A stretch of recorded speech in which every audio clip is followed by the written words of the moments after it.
Breathing is one of the simplest things that we do. We breathe in and out with very little effort. And unless you've done a yoga or pranayama practice, often very little awareness, right?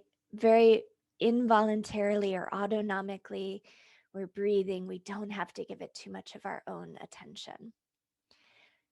Thusly, we forget that it is the quickest way in to our own experience of our internal landscape, our own experience of prana, the quickest way into our own physiology and our own nervous system is by utilizing, becoming aware, and then utilizing different ways of stretching, shaping, moving our breath.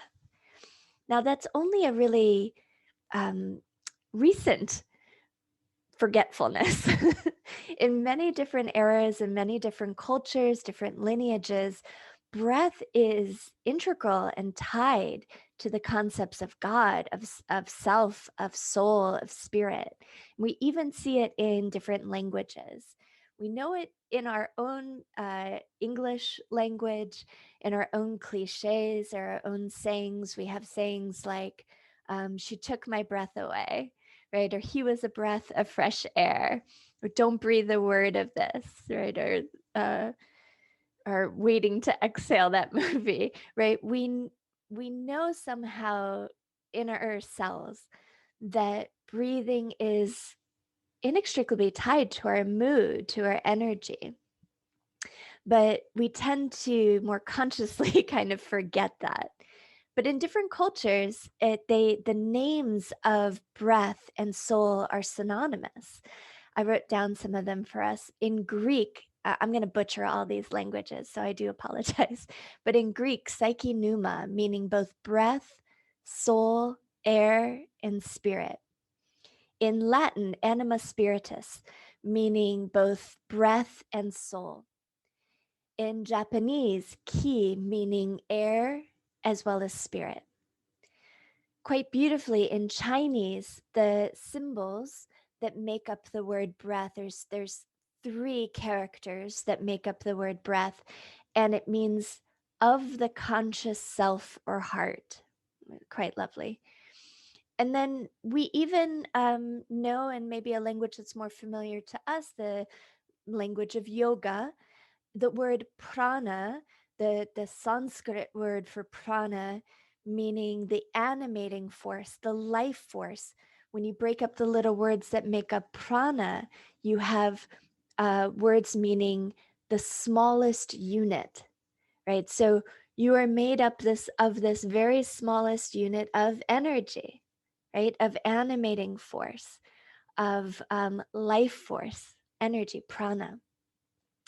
And in this training, in this course, we're going to work with different technologies and techniques, things like pranayama, things like mudra, things like mantra. Mudra meaning seal, not like the animal or the singer, but seal, like to seal energy, like this position of the hands, Anjali Mudra, Anjali meaning prayer, like Patanjali, fallen prayer, Anjali meaning prayer, Mudra meaning seal of energy. Also, our body positions in asana make these different seals, almost like these conduits of energy. When you break up the little words that mean mudra, mud and ra, meaning to delight, to bring delight, which is quite nice, right? So anything that brings delight, right, is mudra, right? Ones that were very common, that we know quite well. We'll use mantra, which we'll have a whole segment on. We'll talk about ways of utilizing that. But we also work with different pranayama, breathing techniques, to move the breath, the prana that rides on the breath through the various different waterways of the body, these nadis, or kind of channels, rivers of energy in the body. These are kind of the roadways or the channels that this prana rides on. Now, if you took the nervous system course, we worked on the main three nadis of the body: Sushumna, Ida, and Pingala. In this training, in this course, we're going to expand that and work with some different nadis and also the Vayu system of kind of the main currents that this breath flows through the many different waterways of the body, right? So pranayama, meaning you learn a lot in Sanskrit by breaking the little seed sounds up. So often this gets divided as prana and yama.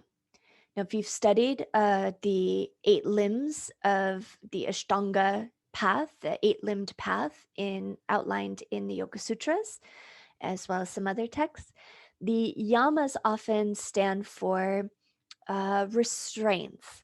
And so often the word pranayama comes to mean the restraint of the life force of energy, of the animating force.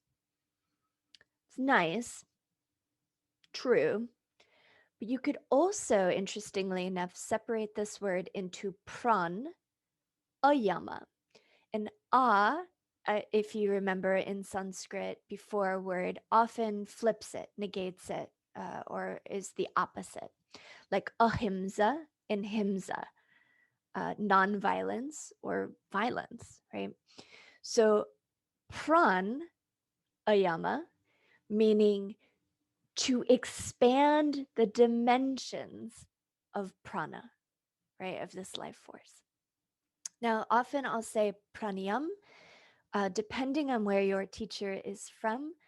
Oftentimes they'll drop the last A for pranayama, so they'll say pranayam, right? The A is dropped slightly.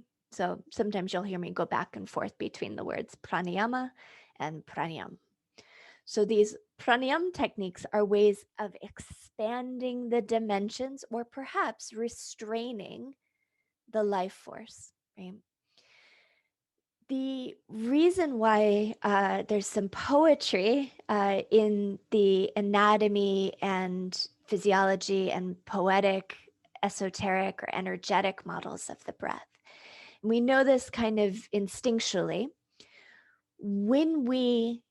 If someone were to jump out and scare you, you're not going to go, you're not going to go, right? Most likely you're going to draw in a short, quick inhale, right? Inhale representing the engagement of the thoracic diaphragm, right? Drawing down to bring in the inspiration, to bring in the inhale. The fancy pants word for inhale in anatomy land is inspiration, which is quite poetic in and of itself. The fancy name for exhale is expiration. Nice. So the engagement of that diaphragm, bringing in the inspiration, inhale comes to represent the engagement. It triggers something called the sympathetic nervous system. Let's engage with the situation, right? The taking in, right? Breath is moving in. As that diaphragm is dropping, it's pulling on the lungs, creating a negative space. Air travels to the area of lowest pressure, so air will be brought in. So it's not you going,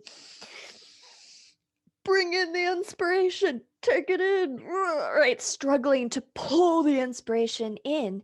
You are literally creating the space for the inspiration to pour in. Inspiration is desirous of us. Nice, right? So we are creating just the space for the inspiration to fill us. Life, if you looked at the fun fetal fact, life on this plane, engagement with this world, begins with an inhalation, baby filling its lungs for the very first time. Compelled.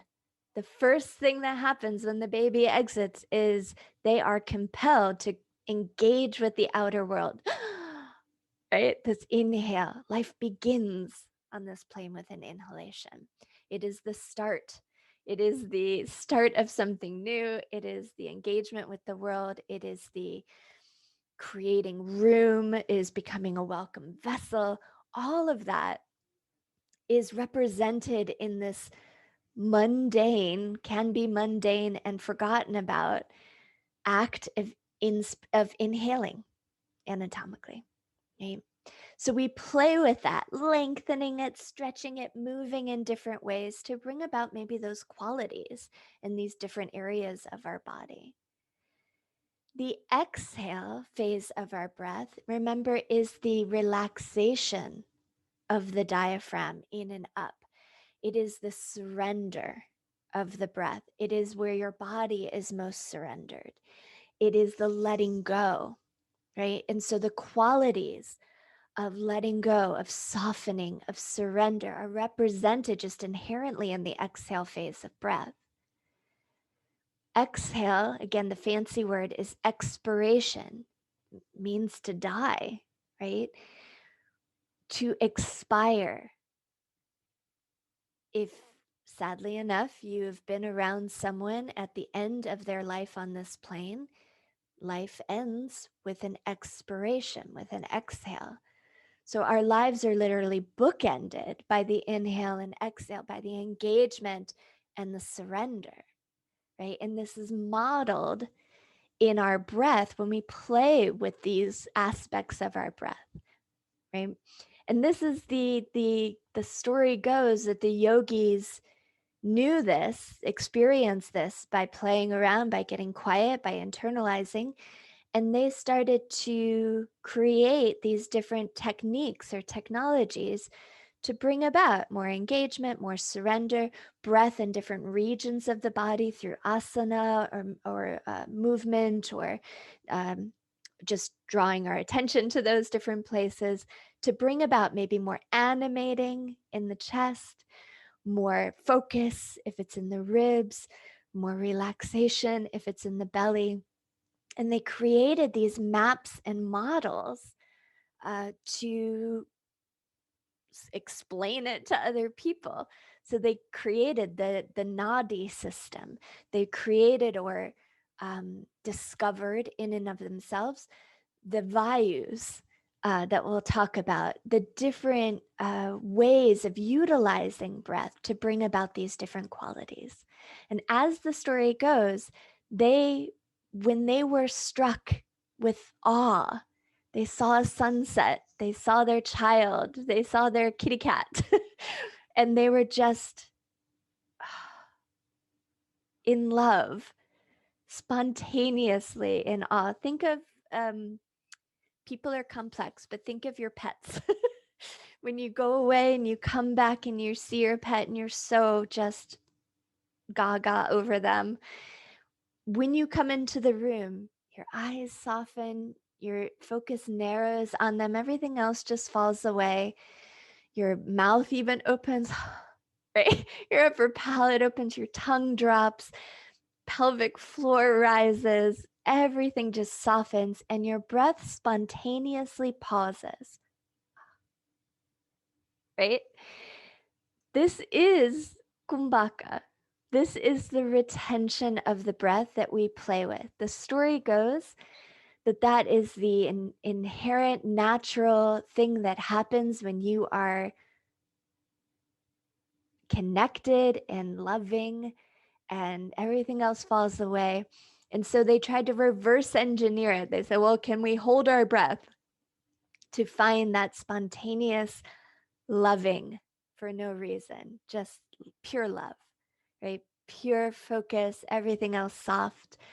Can we find that state by reverse engineering and pausing the breath purposefully? So I like that story. I don't know if it's true, but I love that story because often when we start playing with our breath, expanding, stretching, forcing, uh, holding, you can get quite forceful. You can get quite aggressive in nature.